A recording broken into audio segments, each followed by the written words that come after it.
Bonjour et bienvenue dans le monde de la psychosomatique. Voilà, nous sommes en octobre 2015 et je viens donc de terminer une série de conférences dans une tournée en Amérique latine où je présentais donc la psychosomatique clinique et humaniste.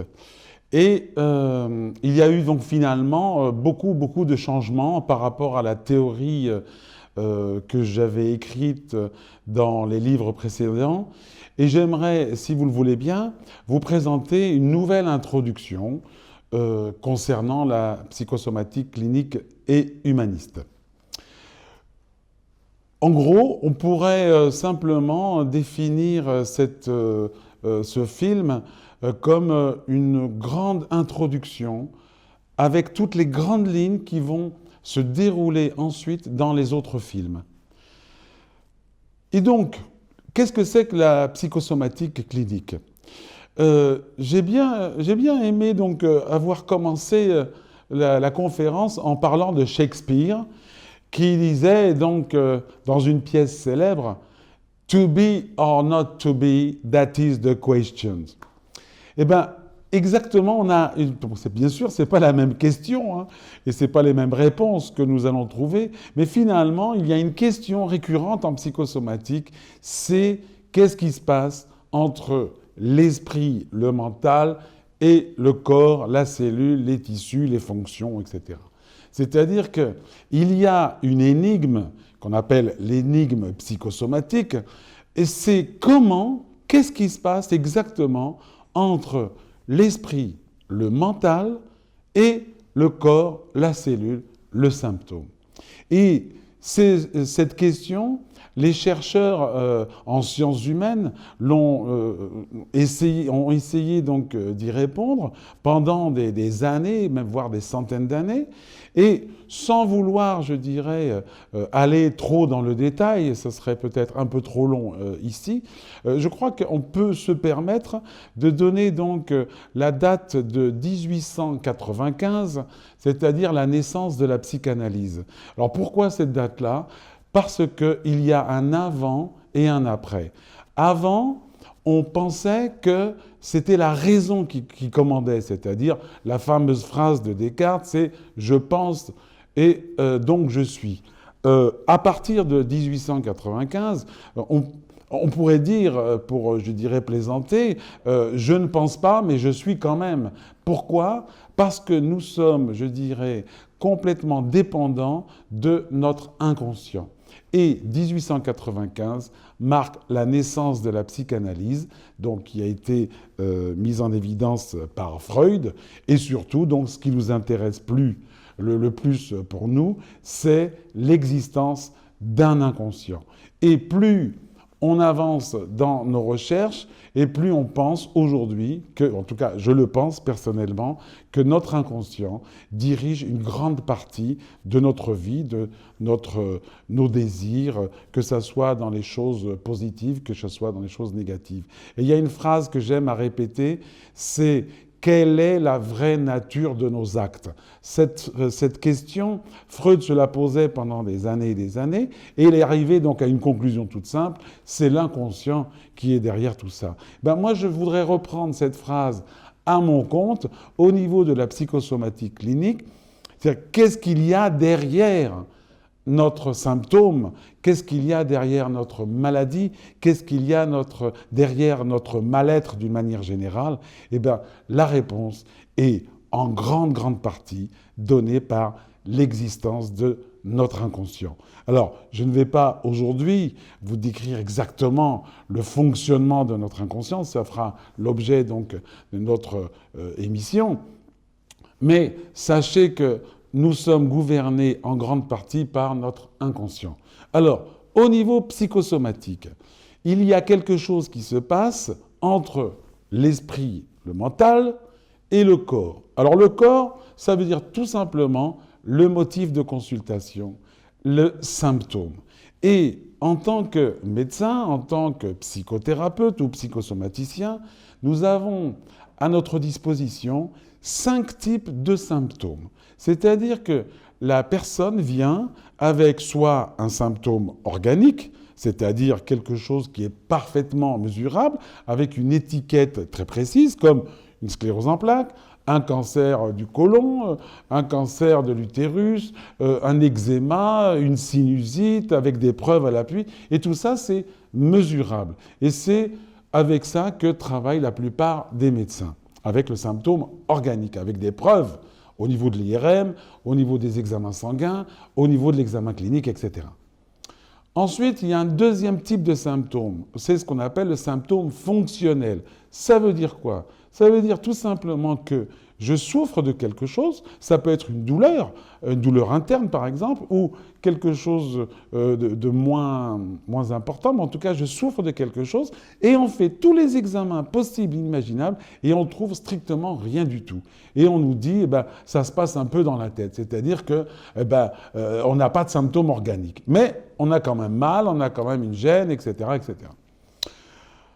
Ensuite, troisième type de symptômes, il y a des gens qui viennent nous voir pour des symptômes, ce qu'on appelle comportementaux, c'est-à-dire comment je fonctionne. Et là, le meilleur exemple, c'est la boulimie, l'anorexie. C'est là, on est dans le trouble compulsif alimentaire, où là, on n'est pas, c'est pas quelque chose de mesurable au niveau organique, ce n'est pas fonctionnel, mais c'est comportemental. C'est-à-dire, je fonctionne comme ça. Ça peut être tous les autres TOC, par exemple, me laver les mains X fois par jour, vérifier les portes, le gaz, etc., etc. C'est dans mon comportement que ça se passe.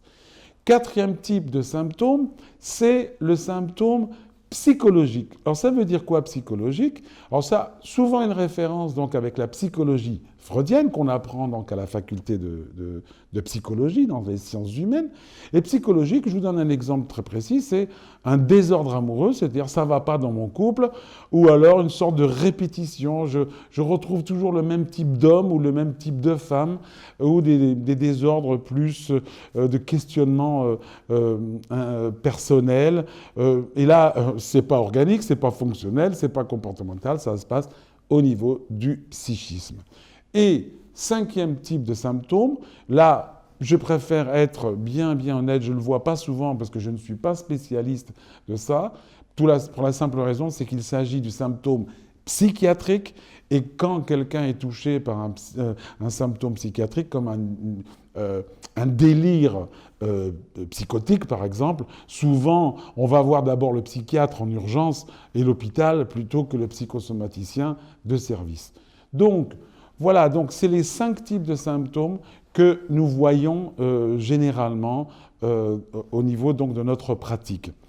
Et pourquoi il y a ce symptôme, qu'il soit organique, fonctionnel, comportemental, psychologique ou psychiatrique? Et on va se poser la question, qu'est-ce qui s'est passé dans la vie de la personne qui pourrait être à l'origine de ce symptôme? Alors, à ce stade de notre avancée, il y a 2 personnages donc importants. Donc le premier, j'ai dit donc, que c'était Freud, où il dit que c'est l'inconscient. Et lui, donc, il a inventé un autre terme que je me permets de reprendre, c'est le terme de conversion. C'est-à-dire, le terme conversion dit bien ce que ça veut dire. Ça veut dire qu'on a quelque chose qui est là, qui est psychique, et qui va se transformer, qui va bouger et qui va devenir organique, fonctionnel, comportemental, etc., etc.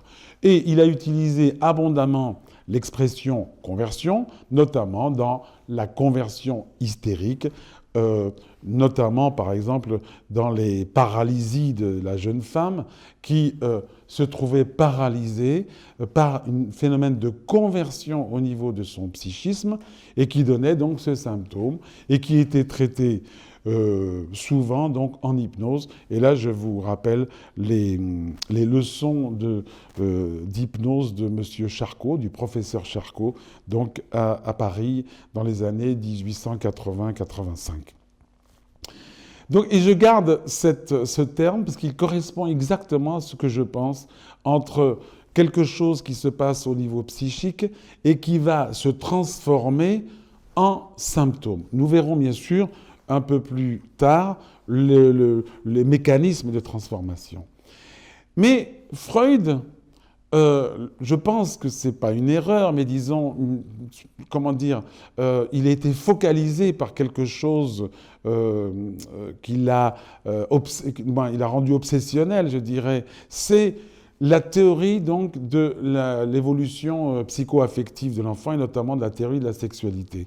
C'est-à-dire que pour lui, tous nos problèmes d'aujourd'hui proviennent ou proviendraient donc de la petite enfance entre 0 et 7 ans. Il y a d'ailleurs un livre donc très très connu de M. Hodgson, le pédopsychiatre new-yorkais, qui dit, donc le titre du livre, c'est « Tout se joue avant l'âge de 6 ans ».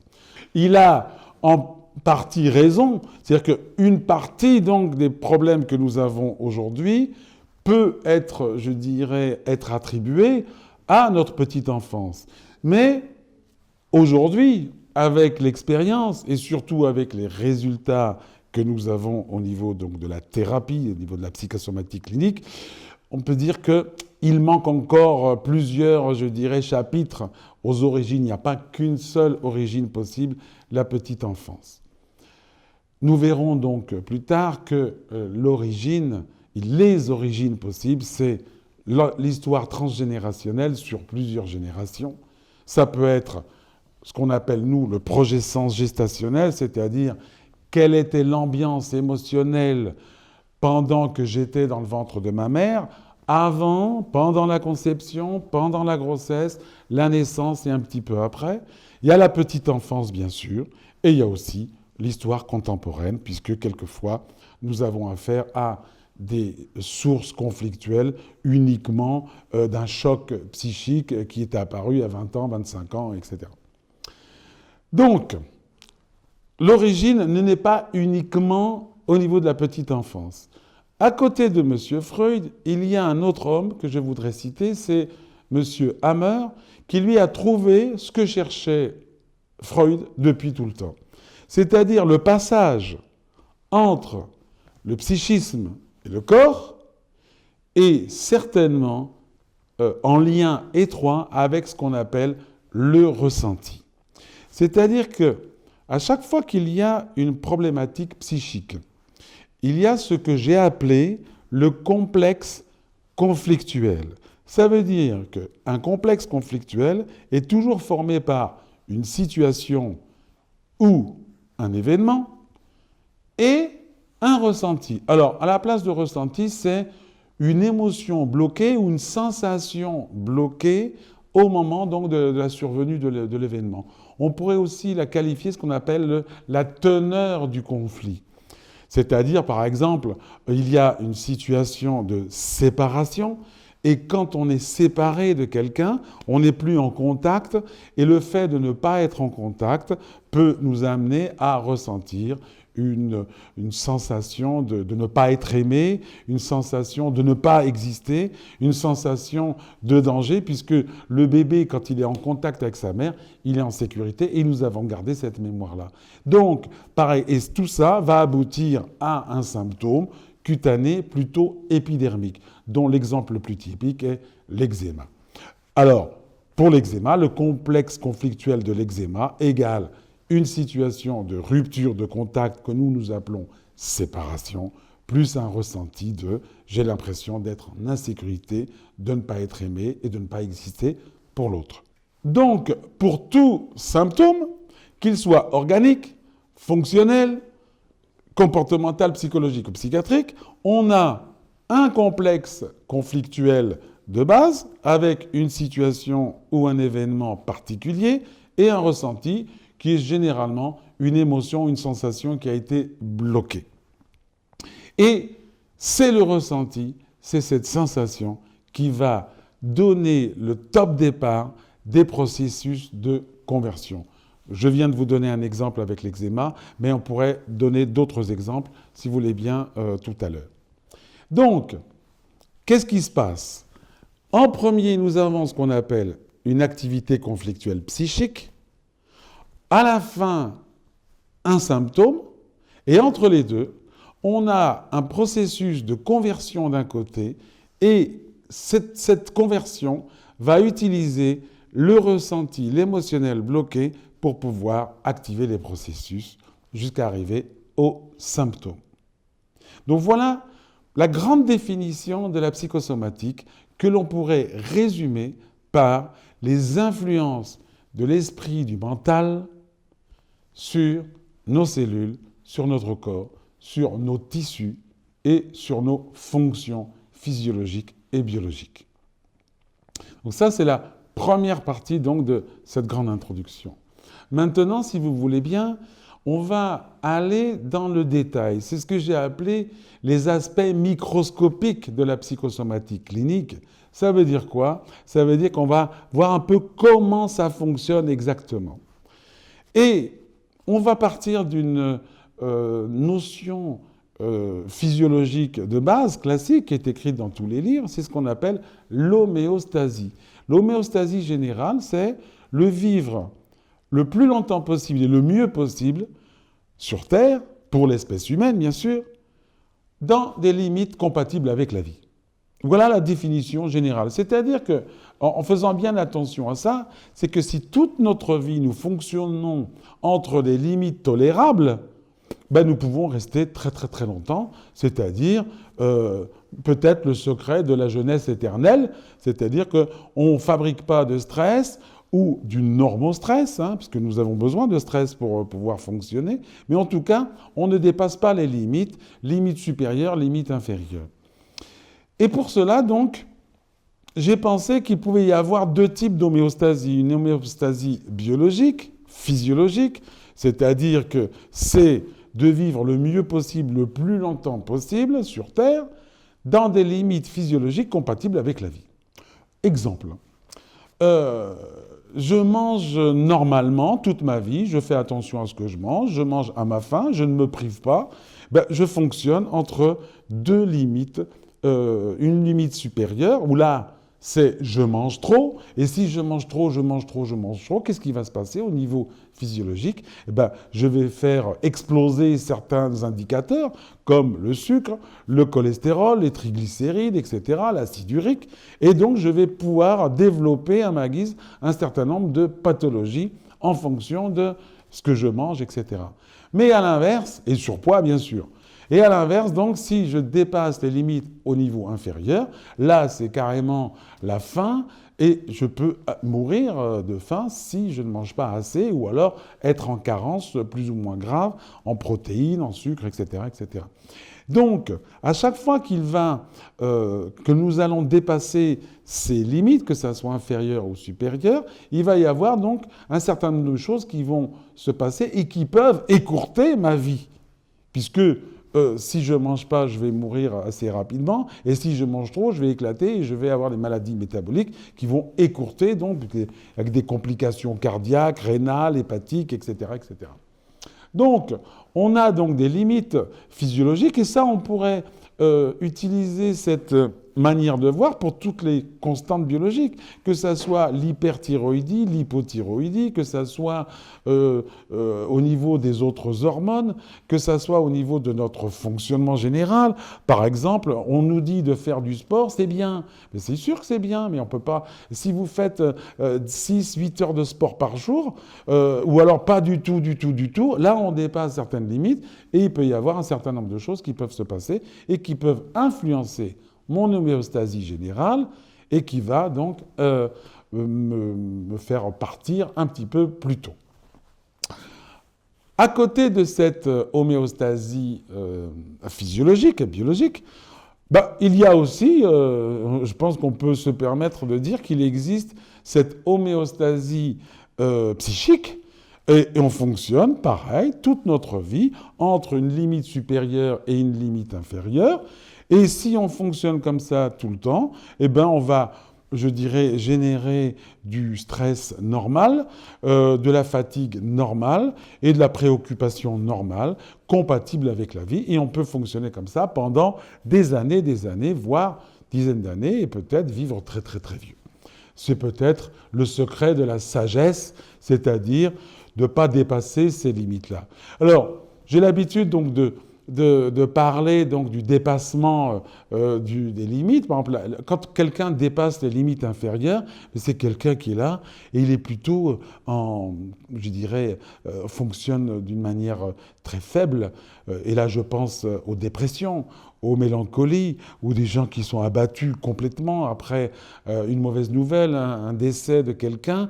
Et donc là, on ne peut pas vivre dans la vie d'une manière normale. On est préoccupé et on peut, je dirais, à tout moment, être en état d'inadvertance, très occupé. Et puis, comme on est tellement occupé, on ne fait pas attention et on peut, je dirais, être en danger quelque part, surtout si on conduit ou si on travaille dans un atelier de menuiserie. Vous imaginez quelqu'un qui est préoccupé et qui coupe du bois, vous pouvez imaginer exactement un accident ou quelque chose comme ça. Mais de l'autre côté, c'est pareil, et que moi, je prends maintenant l'exemple donc de la catastrophe aérienne de la Malaysian Airlines, où j'ai vu, comme vous certainement, une maman, une chinoise, qui apprend que son fils unique est décédé dans cet accident, ou du moins on ne le retrouve pas. Et c'est une fille, donc une femme qui était toute mince comme ça. Il fallait 4 hommes pour l'arrêter, pour l'empêcher de tout casser, tellement elle dégageait cette force. Mais certainement que ce jour-là, ou ces moments-là, elle était donc au-dessus de ses limites psychiques. Et on le sait tous, lorsque on dépasse ces limites psychiques, on peut devenir très très très dangereux pour les autres, mais aussi pour soi-même. Et donc, on a ces deux systèmes, le biologique d'un côté et le psychique de l'autre, et si on respecte ces limites-là, je pense qu'on peut vivre très très très très très bien pendant des années et des années en normostress. Et qu'est-ce qui se passe? Donc ça, si tout le monde vivait comme ça, il n'y aurait pas de maladie, je pense, puisque on sait comment gérer tout ça. Et du moins, notre système sait comment gérer ça. Et en plus, j'ai vraiment la nette impression que le système biologique de protection, j'ai appelé protection, et le système psychique de protection, au niveau de l'homéostasie, j'ai l'impression que c'est deux copains, deux amis de très très très très longue date, qui travaillent main dans la main et qui s'aident l'un et l'autre. Quand il y a quelque chose de psychique un peu trop fort, on demande un petit coup de main pour résoudre avec le système, je dirais, biologique. Et quand le biologique est un peu trop fort, on demande donc au système psychique de faire quelque chose pour pouvoir, je dirais, supporter un certain nombre de situations. Et donc ces deux systèmes ont été certainement formés en même temps au niveau de l'évolution de notre psychisme ou de nos fonctions cérébrales. Et aujourd'hui, donc, ils marchent la main dans la main. Du moins, c'est ce que je constate d'un point de vue théorique, mais qui me sert pour la pratique. Et vu le type de résultats que nous pouvons obtenir en psychosomatique clinique, je peux me permettre donc de dire que ça fonctionne à peu près comme ça. Bien sûr, ça serait vous mentir de vous dire que ça va fonctionner exactement comme ça dans les détails. Non, c'est pas comme ça, mais dans les grandes lignes. Donc, maintenant, on va aller un petit peu plus loin. Pour chaque maladie, pour chaque symptôme, qu'il soit organique, fonctionnel, etc., nous avons, dans l'histoire de la personne, un complexe conflictuel minimum, avec une situation d'événement et un ressenti, et surtout avec un dépassement des limites supérieures ou inférieures psychiques. Alors, si je suis puriste au niveau psychosomatique, pour moi, le numéro 1, il est psychique, c'est-à-dire le conflit, il est dans la tête, dans le mental au départ. Après, donc, avec le ressenti d'un côté et les mécanismes de conversion, tout ça, ça se mélange et ça donne un symptôme.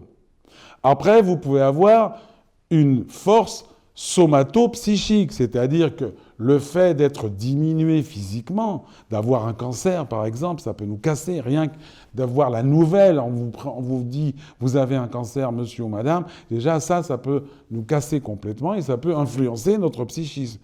Et quelquefois, c'est plutôt, par exemple, j'ai une arthrose de hanche et ça fait mal, et ça va m'empêcher d'être bien au niveau psychique, et donc c'est ce qu'on appelle le somato-psychique. Mais pour moi, aujourd'hui, en tant que théoricien et praticien, je constate que c'est d'abord au niveau psychique et ensuite au niveau somatique que ça se passe. C'est-à-dire, c'est exactement la définition psychosomatique.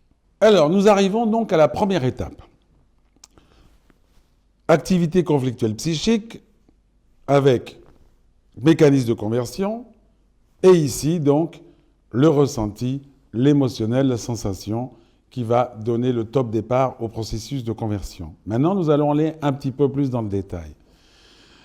Tout au long de ma pratique, je me suis aperçu qu'il y a plusieurs possibilités de convertir une activité psychique en symptômes. Il y a, aujourd'hui, j'ai recensé 5 possibilités. Excusez-moi d'être comme ça, 5 conflits, 5 possibilités, etc. Mais c'est pour l'enseignement et on arrive mieux à voir, je dirais, pour telle pathologie, tel type de choses, plutôt que de tout dire en même temps. Donc je préfère bien, pour une question d'enseignement et d'efficacité de l'enseignement, bien séparer les choses. Et c'est ce que j'appelle les 5 niveaux conflictuels. Le premier niveau conflictuel est biologique, c'est-à-dire que on va prendre exactement ce qu'on a dit jusqu'à présent, l'activité conflictuelle avec le ressenti, et tout ça va nous donner généralement une maladie, un symptôme organique ou fonctionnel. C'est ce que nous avons vu dans l'eczéma. Alors je vais prendre un autre exemple qui va nous servir, je dirais, aussi pour d'autres aspects de la psychosomatique. Je vais prendre l'exemple de la grippe. Alors la grippe, on va résumer la grippe. On va chercher une situation, un événement de dispute, mais souvent c'est des disputes larvées. Alors soit c'est carrément des grosses disputes, mais sans résolution. Je me dispute, je m'engueule avec quelqu'un. Alors il y a plein de synonymes, bien sûr. Par exemple, en espagnol, il y a bronchitis et bronca, ça veut dire exactement la même chose. Ici, donc, je peux vous dire simplement que la grippe, au XVIIe siècle, on appelait ça une querelle, d'où vient l'expression prendre quelqu'un en grippe. Donc, on pourrait aussi dire une sorte de querelle larvée. Et, par exemple, j'ai cette activité conflictuelle. Je me suis disputé avec quelqu'un, je me suis querellé avec quelqu'un, ou j'ai pas pu me disputer, j'ai pas pu m'exprimer, c'est resté à l'intérieur de moi. Donc, la situation, c'est par exemple une querelle de voisinage au niveau d'une haie ou je sais pas quoi, ou au travail, ou avec ma compagne, mes enfants, etc., ou ma belle-sœur, lors d'un repas familial, où on se dispute, mais on n'ose pas aller jusqu'au bout parce que ça pourrait faire de gros dégâts. Donc je vais garder ça à l'intérieur de moi. Et cette dispute, donc, va, au niveau émotionnel, va dépasser les limites. Et cette situation de dispute, plus le côté, la sensation de ne pas pouvoir m'exprimer, de ne pas pouvoir, je dirais, être moi-même, va se convertir en symptômes organique. Ça, c'est ce que j'appelle le niveau biologique. Nous verrons donc un peu plus tard les différentes possibilités. Le deuxième niveau, il est énergétique. Alors, quand je parle d'énergétique, je me réfère à la médecine traditionnelle chinoise. Donc, lors de ma formation générale, j'étais médecin à la faculté de médecine, mais j'ai fait d'autres choses, de médecine alternative, notamment donc de la médecine chinoise et surtout donc de l'énergétique. Et il est arrivé donc quelques cas où je n'arrivais pas à trouver de solution théorique et pratique par rapport à certains cas très précis.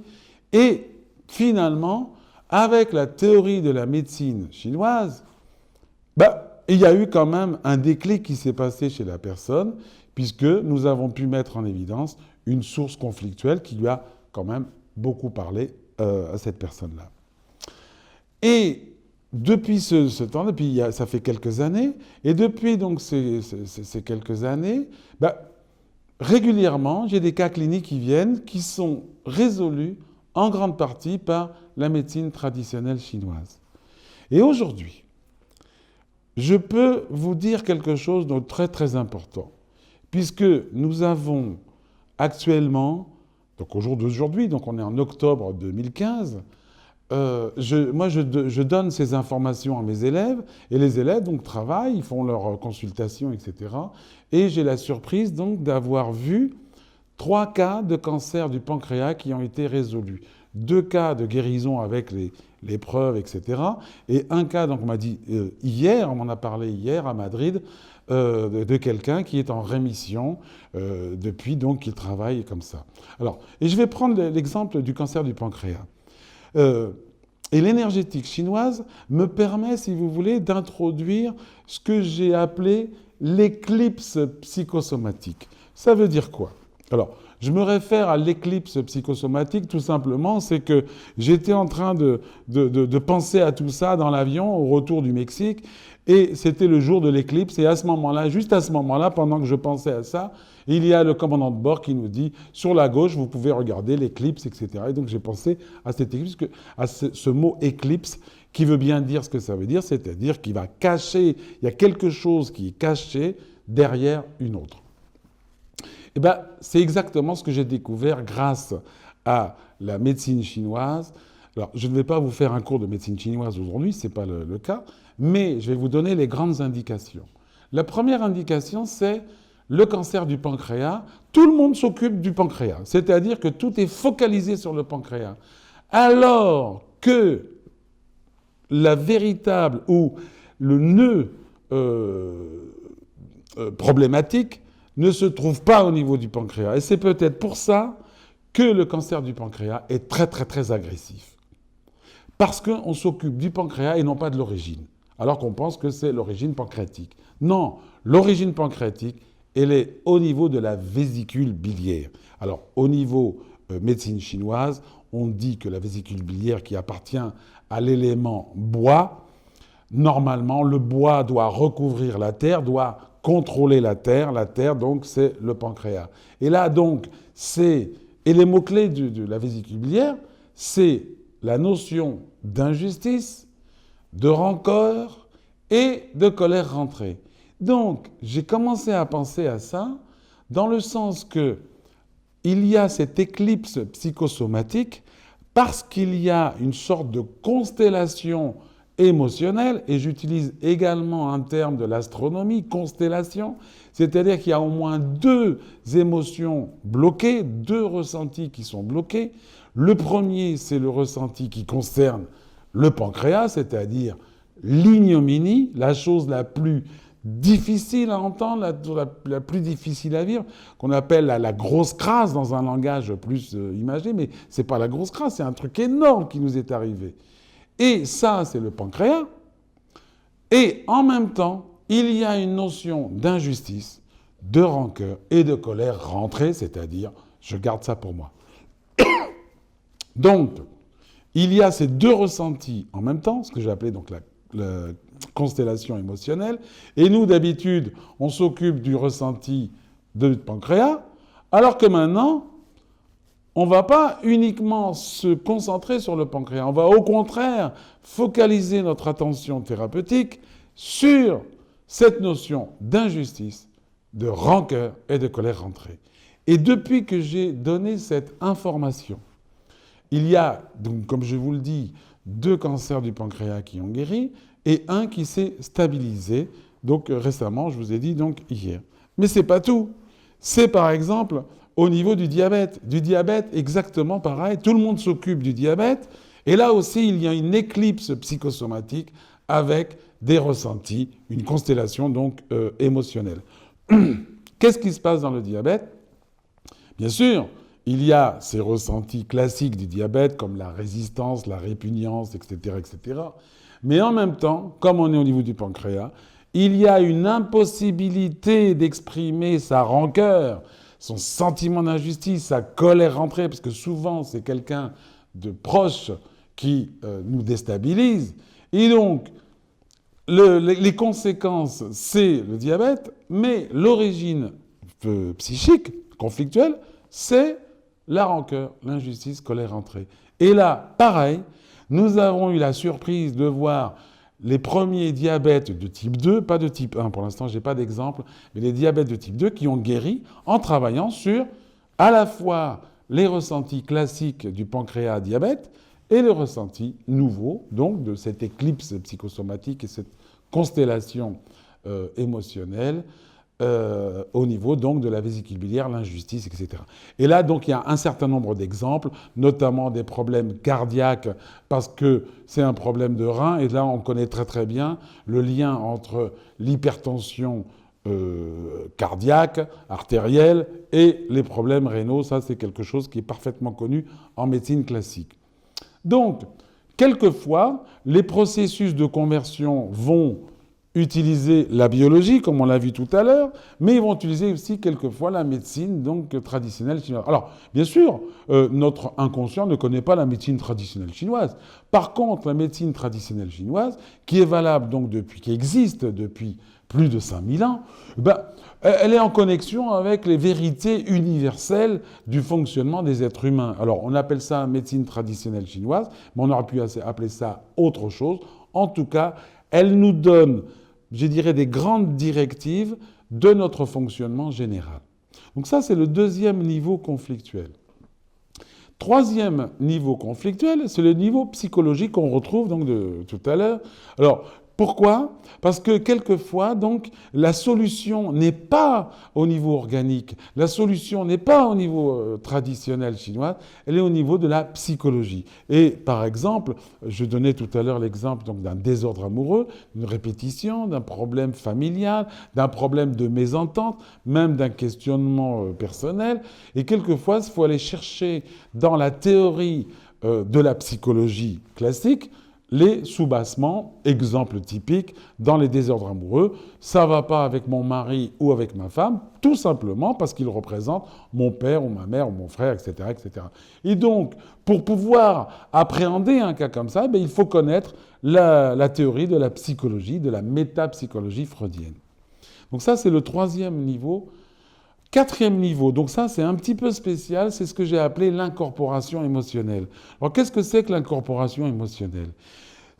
Alors là, c'est la même chose, ça me rappelle un peu la médecine, c'est l'éclipse, mais une autre manière, c'est que la personne a un symptôme, qui soit organique, fonctionnel, etc., etc., mais c'est pas lui qui fait le conflit, c'est pas lui qui vit le conflit, c'est-à-dire qu'il y a quelqu'un d'autre à côté qui vit le conflit, qui fait le conflit, et c'est moi qui vais pomper ce complexe conflictuel et qui vais transformer ça par les processus de conversion et les ressentis en symptômes. C'est connu. Alors à chaque fois on me pose la question, est-ce que ça ne serait pas la même chose avec les animaux ? Il dit, oui, si, ça se passe comme ça avec les animaux, c'est-à-dire que vous prenez la maladie de l'animal, vous questionnez, on s'aperçoit que c'est l'animal qui a pompé la problématique de son maître ou de sa maîtresse. Exemple typique, une femme a des problèmes pour avoir des enfants, sa première chatte avait un kyste à l'ovaire, la deuxième chatte, elle avait un cancer de l'ovaire, et la troisième chatte avait encore un cancer de l'ovaire. C'est-à-dire comme si la petite chatte pompait le conflit de l'enfantement, donc ovarien, et soulageait quelque part sa maîtresse. Ça, c'est archi connu par les vétérinaires et même par les gens d'une manière générale. Mais là, donc, je distingue trois types d'incorporation. Il y a l'incorporation classique, c'est-à-dire du bébé. Alors, le bébé, jusqu'à 3 ans, par exemple, ou même jusqu'à 7 ans, il est là, on dit que c'est comme une éponge. Le bébé va pomper, donc, la problématique familiale et va transformer ça par les processus de conversion et ressenti en symptômes. Alors, je vous ai parlé tout à l'heure de la grippe. Alors la grippe, donc, ça donne un certain nombre de symptômes. Et c'est exactement la même chose donc, dans la bronchiolite ou le bébé qui tousse. Alors quand un bébé tousse, il a 3 mois et il tousse, ou 6 mois ou 1 an, bronchiolite, bronchite asthmatiforme, etc. La formule psychosomatique, c'est simple. C'est les parents se disputent, réellement ou d'une manière larvée, et c'est le bébé qui tousse. Et c'est le bébé qui va chez le kinésithérapeute pour respirer, etc. Donc, le traitement, ce n'est pas le bébé. Le traitement, c'est trouver des solutions pour que les parents ne se disputent plus et puissent, je dirais, libérer donc, cet enfant. Donc ça se fait d'une manière plutôt réflexe. Ensuite, vous avez donc l'enfant un petit peu plus grand, le jeune adulte, qui lui va pomper par exemple ses parents qui sont pas bien, son frère ou sa sœur, etc. Donc il va, je dirais, prendre la problématique de la personne, généralement c'est quelqu'un de très proche, et va le transformer en symptôme. Mais ce que j'ai découvert par des exemples, un exemple particulier, c'est une femme donc, qui avait une colique, il avait des coliques néphrétiques et surtout des infections urinaires à répétition. Elle prenait des antibiotiques du 1er janvier au 31 décembre. Et j'ai rien trouvé. Le niveau biologique ne fonctionnait pas, énergétique ne fonctionnait pas. Et qu'est-ce qui s'est passé? C'est qu'on a mis en évidence que sa fille avait vécu des situations difficiles avec des ressentis spécifiques en lien avec le rein. Et c'est la mère qui était désemparée de voir sa fille comme ça. Et qu'est-ce qui s'est passé? D'une manière instinctive, elle a voulu certainement sauver sa fille, aider sa fille. Qu'est-ce qu'elle a fait? D'une manière automatique, elle a pompé sa problématique. Chez elle, elle a dépassé les limites de son homéostasie et ça s'est converti en symptômes qui ici donc étaient au niveau rénal. Donc, dans l'incorporation émotionnelle, c'est le bébé, l'adulte ou le jeune ou l'adulte qui va pomper quelqu'un, etc. Et ensuite, donc ça, ce que j'ai découvert, c'est le parent qui va pomper l'enfant, pas l'enfant, mais la problématique de l'enfant. Et j'ai vu aussi des cas, c'est un adulte qui va pomper la problématique d'un ami très cher, d'un frère, d'une sœur, etc., etc. J'ai vu par exemple un cas typique donc, de cancer du côlon. La thérapeute qui s'occupait de cette femme n'arrivait pas à trouver donc, les origines et j'ai voulu vérifier, puis finalement il n'avait pas d'origine puisque c'était une incorporation émotionnelle, puisque son mari avait une maladie grave du côlon et elle, naturellement, par amour, je dirais, puisque le sous-titre du livre, c'est la maladie d'amour, ou tomber malade, aimer jusqu'à en tomber malade. Donc, elle avait pompé cette histoire de côlon à son mari, et c'est elle qui fait un cancer du côlon. Donc, et là, dans ce cas-là, la guérison a eu lieu très très vite, puisque la prise de conscience a été très très rapide, puisqu'elle a bien vu que ce n'était pas son problème, c'était celui de son mari, et qu'elle avait, je dirais, fait ça dans une sorte de don d'amour pour pouvoir aider son mari. Donc la quatrième possibilité au niveau conflictuel se trouve dans l'incorporation émotionnelle. Et il existe une cinquième qui, elle, peut, je dirais, faire débat pendant des heures et des heures. On peut écrire des livres, etc. C'est ce qu'on appelle le côté spirituel. Le côté spirituel, alors, j'aime pas vraiment ce mot parce qu'il est tellement galvaudé, utilisé à tort et à travers, et je ne sais pas si vous le savez, mais le mot spirituel, jusqu'au XVe siècle, a été utilisé pour parler de religion, c'est-à-dire qu'on parlait de spiritualité, c'était la religion. Et c'est à partir du XVe siècle qu'on a commencé à transformer ce mot-là et l'utiliser dans d'autres expressions. Par exemple, quand on dit quelqu'un qui est spirituel, ou il a beaucoup d'esprit, etc., etc. Mais spirituel, pour moi, ce n'est pas à ce niveau-là exactement. C'est plutôt philosophique, éthique. Donc, quelquefois, le niveau conflictuel est plutôt philosophique, éthique. Alors, j'ai un exemple assez parfait, du moins parfait peut-être pas, mais en tout cas très révélateur pour expliquer ce que c'est qu'un conflit de cet ordre-là philosophique. C'est toutes les pathologies du cou. Comme vous le savez, je pense que vous serez d'accord avec moi, le cou se trouve entre la tête et le corps. Voilà.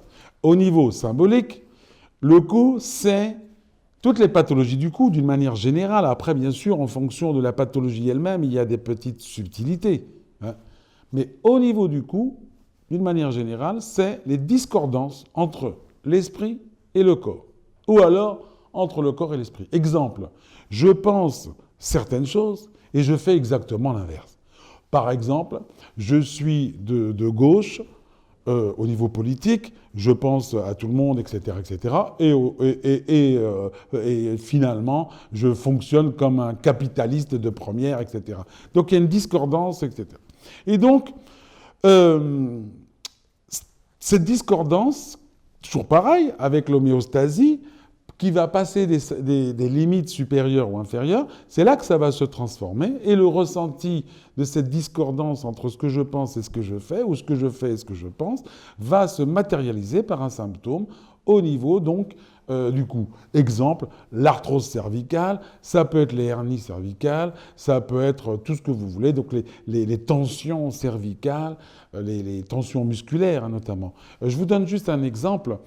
C'est quelqu'un qui travaille dans un laboratoire pharmaceutique et il vend donc des médicaments très très toxiques pour lui, notamment des médicaments anticancéreux ou des médicaments psychiatriques, psychotropes. Et en même temps, lui, se traite par homéopathie ou par des plantes, etc. Et au bout de plusieurs années, ça commençait à devenir, je dirais, de plus en plus fort, la discordance entre ce qu'il fait et ce qu'il vend et ce qu'il pense, etc.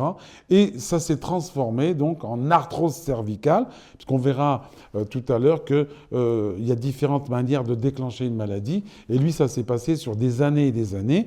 Et à la fin, donc, il y a l'arthrose cervicale qui arrive et il a de plus en plus mal. Et traitement inefficace, etc. Et simplement, quand on a travaillé sur cette thématique de discordance, pour lui, c'était évident. Il a trouvé ça très rapidement et on a mis en place un certain nombre de choses pour diminuer son stress par rapport à ça, pour que son stress ne soit pas du surstress par rapport à ça, mais que ça soit du normostress. Et c'est comme ça que les tensions ont diminué et qu'il a pu, je dirais, retrouver une mobilité, du coup, tout à fait normale. Voilà donc un exemple donc, de conflit plus spirituel, philosophique, etc.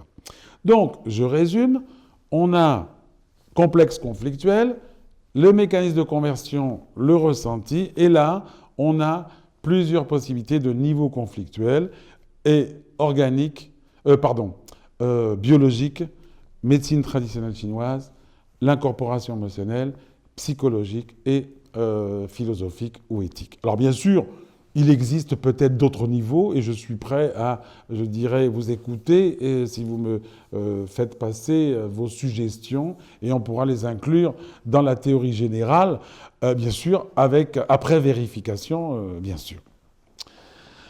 Alors maintenant, on sait comment ça fonctionne.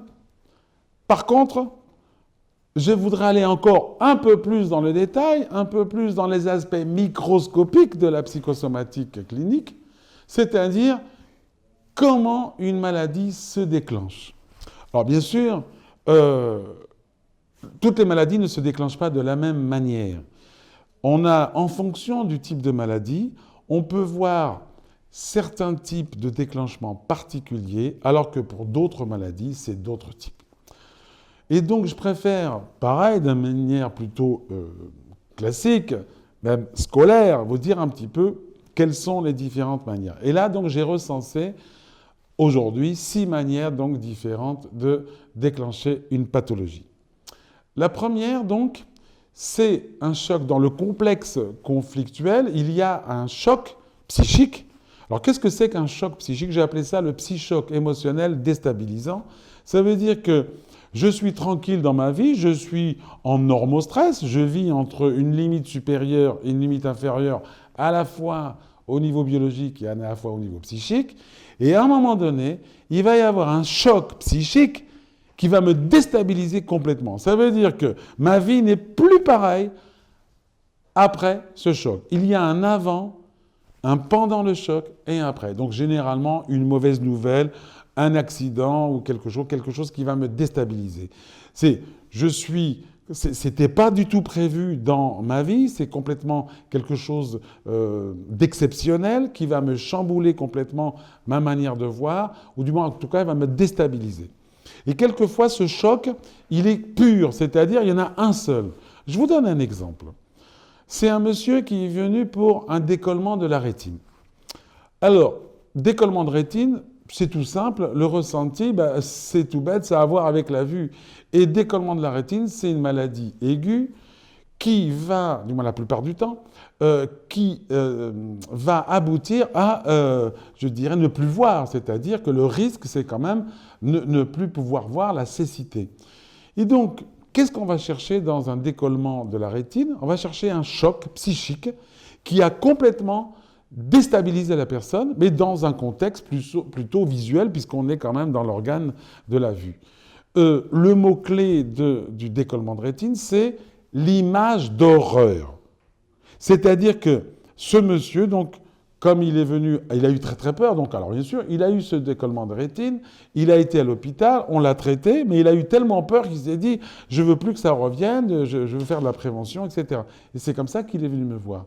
Et moi, je lui dis simplement, un décollement de rétine, il faut chercher un choc unique, pur, c'est ce qu'on appelle un conflit conjoncturel, aigu, c'est-à-dire ça arrive une fois dans la vie ou quelques fois, mais ce n'est pas tous les jours que ça arrive. Et lui, qu'est-ce qui s'est passé? Donc, il a mis 1 seconde à trouver le complexe conflictuel. C'est quoi? Il était sur la route et il voit donc des voitures qui étaient arrêtées avec leurs ambulances, machin. Et lui, comme il est secouriste, il s'arrête pour pouvoir donner un coup de main, etc. Et là, c'est la vision d'horreur, puisque c'était un accident de voiture avec une moto qui a été éclatée, et là, il y avait la tête arrachée, un membre ici, l'autre membre là, c'était complètement horrible. Et là, donc, quelque part, il aurait voulu se fermer les yeux pour ne pas voir, tellement c'était horrible. Et quelques minutes plus tard, quand il est parti, il a commencé à avoir des difficultés oculaires, et c'est comme ça qu'il s'est arrêté, donc, en arrivant chez lui, tout de suite à l'hôpital, et on lui a dit que c'était un décollement de rétine. Donc ça, c'est ce qu'on appelle le psychoc pur, c'est-à-dire ça arrive une fois, plutôt ce qu'on appelle le conjoncturel. Ça, c'est pour n'importe quelle maladie. Après, vous avez donc quelque chose, un mode de déclenchement donc très très particulier, qui est, je dirais, dans la plupart des maladies graves, comme le cancer par exemple, cancer du sein, cancer du pancréas, cancer du côlon, cancer de tout ce que vous voulez, il y a ce qu'on appelle un psychoc déclenchant avec plusieurs psychocs programmants. Qu'est-ce que ça veut dire? Alors pour bien comprendre ça, j'ai inventé la métaphore de la jarre psychosomatique. Alors, on a une jarre, elle est vide, et à chaque fois qu'il y a conflit, on va sécréter du liquide conflictuel. Alors, dans le psychoc pur de tout à l'heure, comme dans le décollement des rétines, la jarre était vide, elle s'est remplie d'un coup, puis ça a débordé d'un seul coup. Mais c'est une jarre qui se fait au moment donc du conflit. Dans le deuxième cas, c'est ce qu'on appelle le déclenchant et les programmants. Qu'est-ce qui se passe? Il y a tout au long de la vie plusieurs psychocs qui ne sont pas suffisamment importants pour pouvoir déclencher la maladie, par contre, qui vont remplir petit à petit, couche par couche, la jarre. Et il y a un dernier psychoc qu'on appelle le déclenchant, un psychoc qui va nous déstabiliser, bien sûr, hein, comme dans le premier cas, mais c'est le dernier qui va faire déborder la jarre. Et ça, c'est l'apanage de la plupart des maladies organiques, notamment les cancers. Troisième possibilité, c'est ce qu'on appelle la saturation conflictuelle. Alors ça veut dire quoi? Ça veut dire que là, la personne est consciente de la problématique, mais cette problématique, donc ce complexe conflictuel, va s'accentuer petit à petit sur une période de quelques mois, jusqu'à 6 mois, par exemple 3 à 6 mois, et il va augmenter. C'est comme s'il y avait une sorte de pression. À la fin, ça devient une sorte de fixation, et c'est là que ça déborde. Alors, soit on trouve dans la pratique un seul complexe conflictuel, ou quelquefois il y a 2 ou 3 complexes conflictuels, 2 problématiques en même temps, et chacune n'est pas suffisamment importante pour déclencher la maladie. Mais l'une, ajoutée à l'autre, sur un laps de temps de 3 à 6 mois, va saturer donc les mécanismes de protection, et c'est là que ça va dépasser, et il va y avoir donc l'apparition des symptômes. Donc ça, c'est le troisième mode de déclenchement. Maintenant, j'aimerais vous parler et développer un mode que j'ai trouvé, donc que j'ai mis en évidence maintenant il y a 5-6 ans, même plus que ça. Oui, non, ça 10 ans, le temps passe vite. Il y a 10 ans, j'ai trouvé ça. C'est par rapport aux maladies chroniques. Alors, tout ce qu'on appelle les insuffisances, insuffisance rénale, insuffisance hépatique, insuffisance cardiaque, insuffisance respiratoire, insuffisance digestive, tout ce que vous voulez. Toutes les maladies chroniques comme l'arthrose, les polyarthrites rhumatoïdes, la spondylarthrite ankylosante, l'arthrose d'une manière générale, les arthroses du genou, l'arthrose de la hanche, etc. etc. Ce n'est pas l'arthrite. Hein. L'arthrite, c'est plutôt un psychoc aigu. Hein. Là, c'est des maladies chroniques. Et c'est un monsieur, donc, c'est pour ça que je reviens sur la bronchite, c'est un monsieur qui vient donc pour une bronchite, non pas aiguë, mais une bronchite chronique. Il a 55 ans à peu près. Et il dit, voilà, je viens de la part de ma femme qui connaît vos travaux et elle m'a dit, ça serait bien que tu ailles consulter pour voir si on ne pouvait pas faire quelque chose sur la bronchite chronique. Et il me dit aussi, de toute façon, moi j'ai regardé sur Internet, la bronchite chronique c'est irréversible et 50 ans, 50% du poumon fibrosé et on ne peut rien faire. La seule chose qu'on peut faire, alors qu'il me récitait la médecine, hein, la seule chose qu'on peut faire, c'est de prévenir les crises avec des antibiothérapies préventives, de la kinésithérapie et surtout donc de faire attention au froid, etc., etc., etc. Alors bien sûr, ça on peut l'utiliser, moi je ne suis pas contre, hein. Mais bon, comme je suis psychosomaticien, moi j'ai plutôt un autre type de prévention. Et je lui dis, si vous voulez, on va explorer un petit peu tout ça. Et moi donc je cherchais un psychoc énorme par rapport à ça. Et j'ai rien trouvé. Non, rien trouvé. Par contre, je lui dis quand même, lors de la consultation, il dit, voilà, mais quand même, les bronches, ça a à voir avec les disputes, les réelles ou les engueulades, etc., les réunions difficiles, etc. Et j'ai vu ses yeux qui commençaient à sourire, il me dit, mais c'est toute ma vie, ça. Moi, je fonctionne comme ça. Alors, c'est un monsieur donc, qui est dans la partie, je dirais, technique du bâtiment et il dirige un nombre très, très important d'ouvriers dans le bâtiment puisqu'il il est chef de chantier dans les travaux publics, c'est les autoroutes, les ponts, etc., etc. Donc, il me dit, mais monsieur, c'est toute ma vie, ça, puisque moi, je m'engueule tous les jours, mais c'est pas une fois par jour, c'est des dizaines de fois par jour parce qu'une fois, c'est le béton, une fois, c'est le camion qui arrive en retard, une fois, c'est la ferraille qui n'est pas mise, etc., etc. Je suis obligé de gueuler tout le temps, tout le temps, tout le temps. Et ça m'énerve, mais c'est comme ça et je fais ça depuis tout le temps. Même quand j'étais petit, je me rappelle, mon père me disait en récréation, d'abord tu cognes et après tu discutes. Vous voyez, il me disait ça. Mais même quand j'étais petit, je me disputais tout le temps. Et là donc, et c'est là que je me suis aperçu que c'était pas du tout conjoncturel. C'était structurel. Structurel, ça veut dire que je fonctionne comme ça depuis tout le temps. C'est dans mon caractère, c'est dans mon tempérament. Et c'est là que je me suis dit, mais finalement, ce n'est pas des psychocs, importants qu'il faut trouver. C'est des petits chocs, ou des tout petits complexes conflictuels avec une situation et une émotion, une sensation de dispute larvée où je n'ai pas pu m'exprimer, ou au contraire, je suis obligé de décharger, etc. Et c'est là que je lui dis, mais finalement, cette bronchite, vous avez mis à peu près 30-40 ans pour la mettre en place. Et si je reprends la thématique de la jarre, c'est 10, 15, 20 gouttes par jour, mais depuis 20 ans, 30 ans, 40 ans, et à la fin, ça déborde. Et c'est une petite goutte qui va faire déborder la jarre. Mais là, donc la jarre, elle est comme ça, et on la remplit pendant des années et des années. Et donc, la thérapeutique, c'était quoi? C'était de prévenir tout ça. Alors bien sûr, j'allais pas lui demander de le faire de la relaxation, de s'allonger, respirer. C'était impossible, puisque c'est un caractère plutôt très très masculin, ce qu'on appelle yang. Par contre, je lui donnais quelques conseils pour prendre de la distance avec toutes ces choses-là. Et il y a une phrase que j'adore donc en psychosomatique, c'est « avant de s'engueuler », c'est de me poser la question suivante. Est-ce que c'est vital, essentiel pour moi aujourd'hui de m'engueuler avec quelqu'un, au téléphone ou au boulot, comme ça, pour remplir encore ou refaire déborder la jarre de ma bronchite chronique?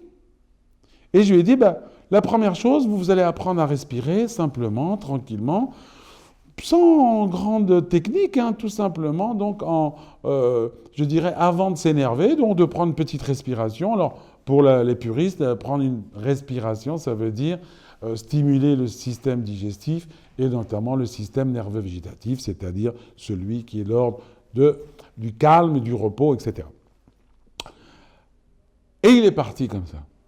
Et il revient un mois plus tard, et un mois plus tard, il me dit, monsieur, je crache 2 fois moins. Un des symptômes de la bronchite chronique, c'est cracher. Il crache 2 fois moins. Et surtout, 2 choses qui vont vous faire plaisir. Ma première chose, c'est ma femme vous remercie parce qu'elle ne comprend pas que je me sois calmé comme ça.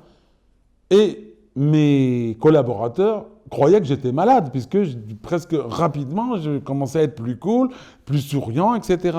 Mais je dois vous avouer une chose, monsieur, qu'il m'a dit comme ça. Il m'a dit, je ne vous ai pas cru en sortant, mais j'ai joué le jeu. Et ce que j'ai vu, c'est ça qui est incroyable, ce que j'ai vu, c'est que les résultats sont arrivés très vite. C'est-à-dire que j'ai remarqué que dans les premiers jours, je faisais attention à ne pas me disputer ou à prendre un petit peu de distance avec mes collaborateurs, avec le béton, avec les ferrailles, avec tout ça, ou avec chez moi, avec ma femme, mes enfants, etc. Eh bien, le résultat était rapide, c'est-à-dire le jour même, je toussais un petit peu moins. Et j'ai vu qu'au bout d'une semaine, je toussais moins. Eh bien, j'ai continué, j'ai fait ce que vous m'avez dit, respirer, faire attention, etc. Me poser la question, ce qui est vital, essentiel pour moi aujourd'hui, de me disputer pour encore aggraver ma toux, etc., etc. Et j'ai eu la surprise, donc, en un mois d'exercice intensif, et là, donc, 50% donc, d'amélioration. Et moi-même, je n'en croyais pas mes oreilles, je n'en croyais pas mes yeux, parce que c'est la première fois que je voyais une maladie chronique de cette manière évoluer dans le bon sens, simplement avec des choses très très simples. Et c'est là que j'ai mis en évidence ce que j'ai appelé la conversion répétitive à minima. Conversion, donc c'est le système de conversion, avec le ressenti qu'on a vu depuis le début. Répétitive, parce que c'est toujours la même, à minima, parce que c'est à chaque fois un petit peu. En d'autres termes, c'est quoi? C'est goutte à goutte. Tous les jours, je fais déborder ma jarre, goutte à goutte. Et j'ai soigné comme ça des bronchites chroniques, des spondylarthrites ankylosantes, des arthroses, insuffisance rénale. Et là, donc, je suis actuellement un monsieur qui a une insuffisance rénale. Et au bout de 3 mois, donc, on commence à avoir les résultats, c'est-à-dire qu'il a beaucoup moins de douleurs au niveau musculaire, il marche mieux. Et donc, je pense qu'il est en train de faire ce qu'on appelle une prévention psychosomatique pour, je dirais, remplir de moins en moins sa jarre. Et surtout, c'est pas remplir, c'est entretenir le débordement de la jarre. Donc voilà un petit peu ce type-là, et ça change complètement le pronostic des maladies chroniques. Et surtout, donc, la théorie, donc, en partant de cette théorie, donc de la conversion répétitive à minima, nous arrivons donc à des conseils thérapeutiques beaucoup plus ciblés. Ensuite, vous avez un autre mode de déclenchement des maladies. Alors là, c'est un petit peu spécial. C'est ce qu'on appelle les déclenchements mémoriels. Ça veut dire quoi? Ça veut dire que nous sommes faits de mémoire. Et le meilleur exemple que j'ai à vous donner, c'est ce qu'on appelle le syndrome d'anniversaire. Je vous donne un exemple. Alors là, c'était fantastique, puisque c'est un médecin qui, un jour, il avait 52 ans, un jour, il a tous les symptômes de l'infarctus du myocarde. Alors, bien sûr, il panique un peu, il téléphone à son ami cardiologue, le cardiologue, tout de suite à la clinique, on lui fait tous les examens possibles et imaginables, et au bout de quelques heures, on lui dit « Vous n'avez rien, mon cher ami, ça se passe dans la tête ». Et l'autre, il dit « Il croyait pas, c'est pas possible ». Mais bon, il n'y avait rien, à l'électrocardiogramme, etc. Quelques mois plus tard, rebelote, recrise donc, et il va dans un autre hôpital, et là pareil. Et là on lui dit, monsieur, vous n'avez rien au niveau organique. C'est fonctionnel. Sous-entendu, c'est dans la tête. Et donc il vient me voir, et là donc j'essaye de voir les mots-clés psychosomatiques dans le complexe conflictuel de l'infarctus du myocarde, et là je ne trouve rien du tout. Par contre, dans son histoire, on s'aperçoit que, tout simplement, son père est décédé à 52 ans d'un infarctus du myocarde. Lui, il avait 20 et quelques années, et c'est comme ça qu'il a décidé d'ailleurs de faire médecin. Donc, il a été très touché par ce décès, et son cerveau a enregistré 52 ans. Mon père est mort d'un cancer, d'un infarctus du myocarde, et lui, donc, arrivé à 52 ans, il relie quelque part cet événement, et c'est ce qu'on appelle un syndrome d'anniversaire. Un autre exemple typique, quand quelqu'un, un enfant par exemple, ou un jeune homme, ou un jeune adulte fait une crise de délire psychotique, souvent on va trouver l'origine au niveau de l'histoire familiale avec un drame particulier survenue à un âge auquel la personne se réfère pour faire sa crise d'aujourd'hui. Il y a d'autres programmations, il y a une programmation transgénérationnelle, quelquefois c'est une mémoire du projet sens.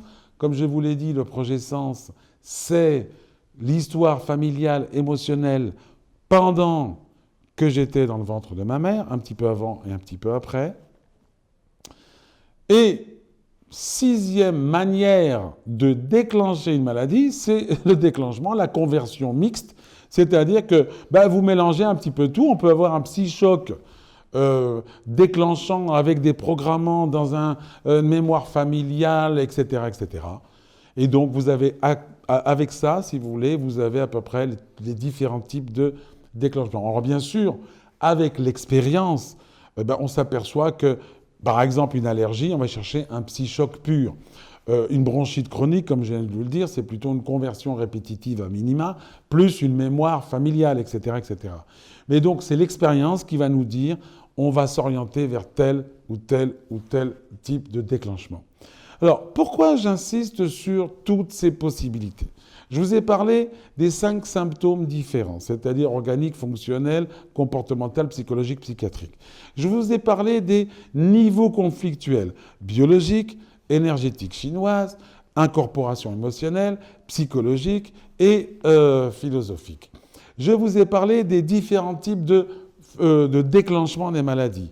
Psy-choc pur, psy-choc déclenchant avec des programmants, la saturation conflictuelle, la conversion répétitive à minima pour les maladies chroniques, les conversions mémorielles avec le syndrome d'anniversaire et les mixtes, etc. Pourquoi ? Tout simplement, c'est que on va essayer, dans notre diagnostic psychosomatique, le plus précis possible, grâce à tous ces événements, à tous ces éléments, nous allons être au plus près des mécanismes de conversion pour que la personne puisse connecter avec sa propre histoire et notamment son propre ressenti ou ses propres ressentis.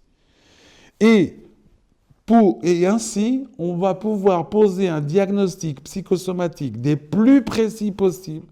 C'est ce que j'appelle donc les aspects microscopiques de la psychosomatique clinique pour connecter avec l'histoire personnelle. Et une fois que la connexion a eu lieu, la partie thérapeutique va commencer à se mettre en place.